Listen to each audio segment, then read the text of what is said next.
You guys let me know. Someone was going. Yeah, we're rolling sound. That's the second chord.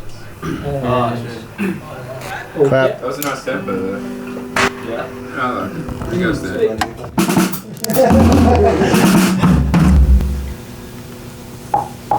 Yes. Yeah. That's cool.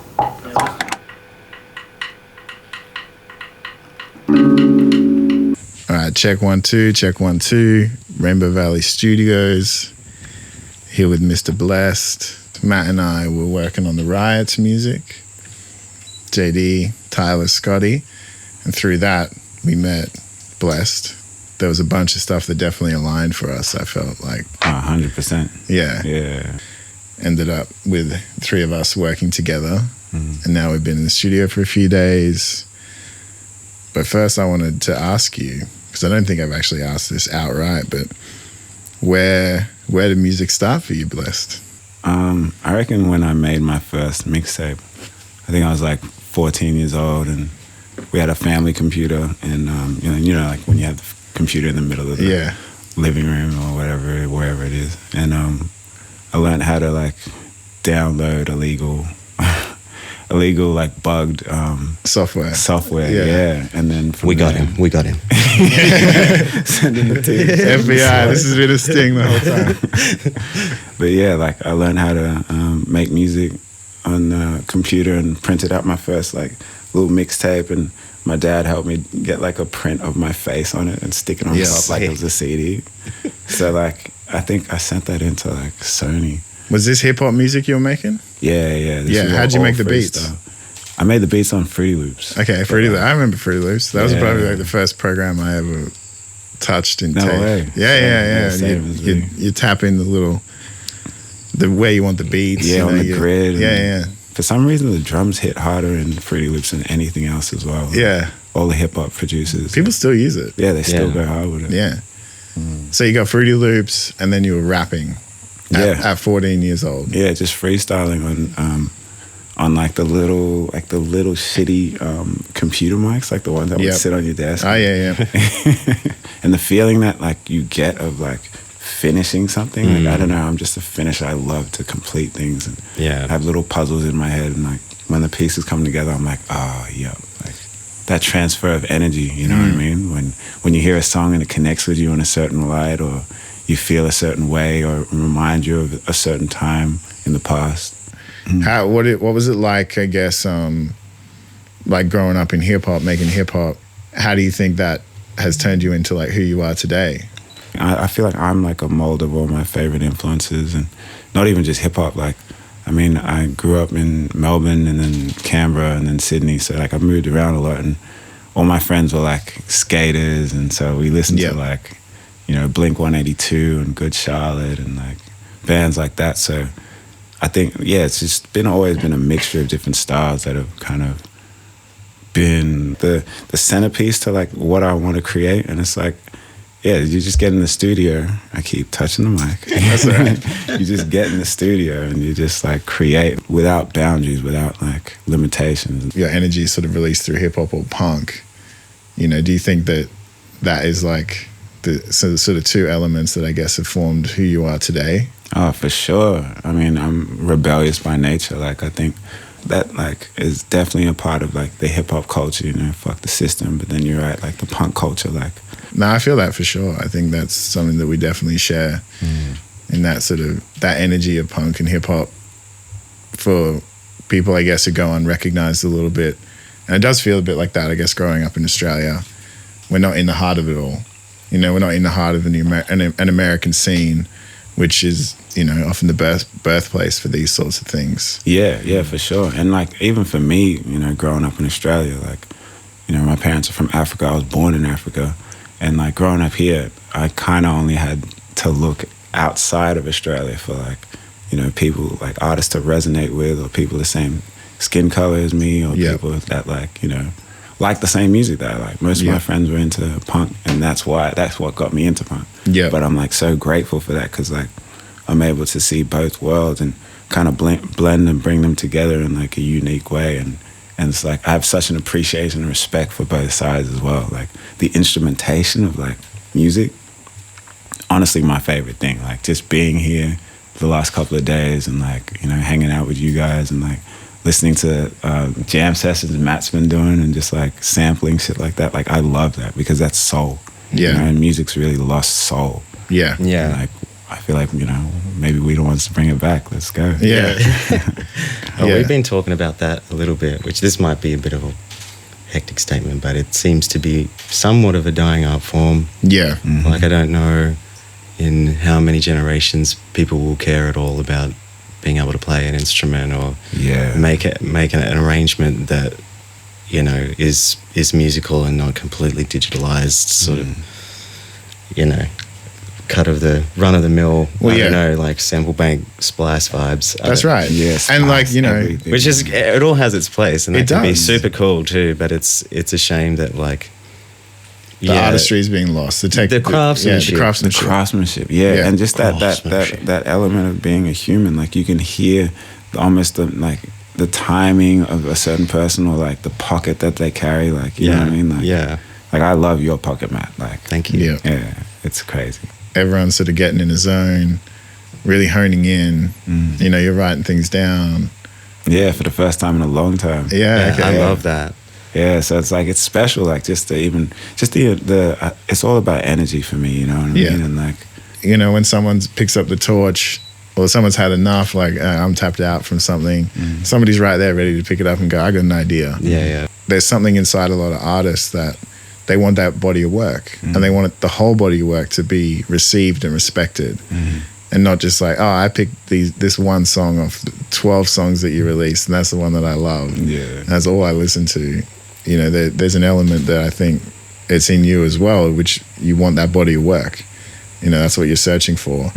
It is. It's tricky. I mean, I feel like not a lot of artists these days have the vision for it, you know? It's like, I mean, for me, my favorite artists that have just dropped albums on albums on albums because they love it. It's not just because, you know, I'm gonna drop an album this year, make a couple mil and then tour and then blah, blah, like the business side.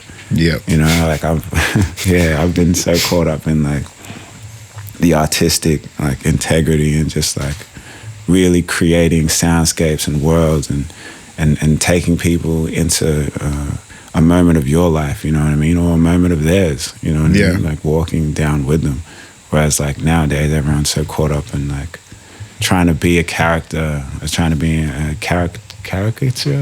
Yeah, like you know what I mean? Just like but yeah, I think people are chasing something and it's not necessarily the right thing. Well, you know? it's a vehicle for fame, you know. Music is one of those ways that you can sort of become famous. Like that's I think that's a whole different concept to like being an artist or being someone that's contributing in that way. Like there's lots of crossover, and normally like people are celebrated for being good at stuff, but people are also celebrated for just celebrating themselves online and using like, oh, I'm a musician as a, you know, I mean that's mean. I should stop talking, but you know, it is. But it's true. Too many people are more like concerned about taking a photo of the studio they're in to post it onto Instagram than they are about actually getting to work while they're there. Yeah, that does happen. Yeah, I think, you know, people are, and it's sad. It's sad for them. You know, it's not, and it's sad for the industry because, you know, they have an opportunity to make something cool. And yeah, you don't need to necessarily know how to play everything amazingly, but just have a go. Yeah. Like just have a crack at something. And be in it as much as you can. There is like this, I guess, inherent sort of spiritualism or culturalism that you're putting in with a few of the comments on the music. Why is that important now? I think it's so important because one, spirituality is more about awareness than, you know, like woohoo magic and stuff. You know what I mean? It's more about self-awareness and aligning with yourself, your higher self, and the people around you, because we're all connected. We're all connected on a quantum physics level. We're all connected on a emotional, spiritual level. It's just like those times where I'd say like the early music before like maybe like the 2000s, not to hate on anything came after 2000. You know what I mean? Like there was so much soul. It was rich with soul and emotion, and songs were about positive things like love. And I feel like the soul or like the spirit that we carry should be, like there should be pieces of it in the music. Like, do you feel like when you make music, that's something that you're trying to always bring back? Yeah, I mean, and it's I find it in little wins in the creative process, even just like if like a passage of music harmonically and rhythmically is just clicks in, you know, if you've been working on it for an hour or so, it's beginning to be an antenna for my spiritual element in music to like grab onto it, you know what I mean? And like I already start to feel like these little wins in the studio, just being like, yeah, this is going to be a good song. I feel it. But it's really hard to see it through. Like, I mean, I find it hard to keep the soul. I get too like caught up in my own stuff in the process of like making music. Yeah, like on the technical side of stuff, like like and maybe just like thinking too far forward, like it's already finished and how it's being received, and it's a weird trap you can get into. You don't hold on to that when you're getting to that finish line. It just doesn't feel the same when it's done. Yeah, I think that is like a real part of this craftsmanship of songwriting, like which is a spiritual element really in its essence, because it's just your imagination of its potential, and not even just its potential, it's going to sound cool, it's going to feel this way. Exactly. That's a weird thing to try and communicate, you know, with the tools at hand.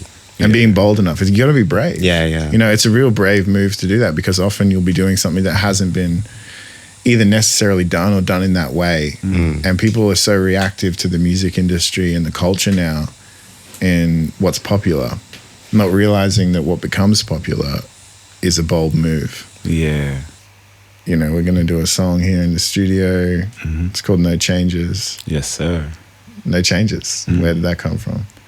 Well, I mean, No Changes is like a commentary. I actually made it in 2020. Yeah. So it was like a commentary on that moment, you know, after the bushfires here and starting a freaking worldwide pandemic. Yeah. And, you know, it didn't really matter about like what your background was or if you're rich or poor, whatever, like everybody had to sit the fuck down. Yeah. So, No Changes was just kind of like, you know, commentary on that moment and just how I was feeling personally, and seeing that, you know, there's a lot of change in people, but at the same time, the system's not changing. So it's like there really is no changes. The difference, I'd say, is just like, the kids, the youth don't see things the same way that we did or our parents did. You know what I mean? They're more like unified, but also distant and isolated. It's just like you're saying, it's like that duality. It's weird, but it's beautiful, because I feel like we're going to get to a future where there will be changes, because the people will rise up. You know what I mean? They can't stop the people. Like, look how many of us we are. Yeah, that's right. Sick interview. Yeah, fun times. Good talking. Yeah, good chat. It's the way it is, but not the way it's got to be. Yeah. I've been waiting for changes, but nothing seems to change. And I've been waiting with strangers, we all feel the same. And I've been waiting for someone, but all I get is rain. I'll keep on waiting for changes to help me with the pain. Yeah. All I see is racist faces, cause it's human races stuck in the matrix. Wake up, stay up, no wonder why they hate us. Try to separate us, to keep us slaves to the paper. Why the rich getting richer? I'm painting a picture of real life, what it feel like. Label the sinner, label the nigga, cause they fear me. Be afraid, been praying for better days, I'm just hoping that you.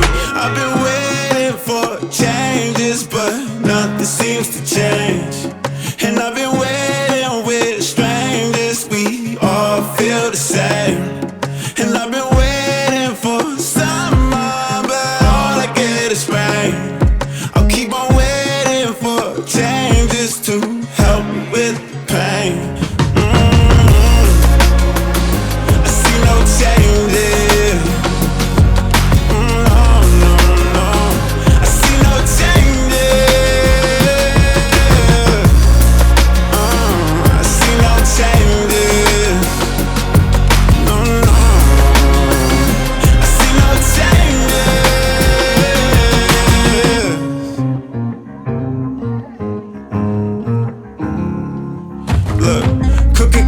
wanna see me popped. I'd rather team up with the ops to protect the block. All these protests with the same outcome. I treat women with respect cause I came out one. If you can read between the lines, you can see between the lies. Fill the news with the blues, put fear in front of our eyes. My whole country on fire, all the animals dying. The prime minister lying, while the rich are surviving. No, we underwater, no food for my daughter. No home with the hardest, but we can't afford it. No hope won't ignore us, no. Don't be afraid, just praying for better days. I'm trying to find a way, I'm just hoping. I've been waiting for changes, but nothing seems to change.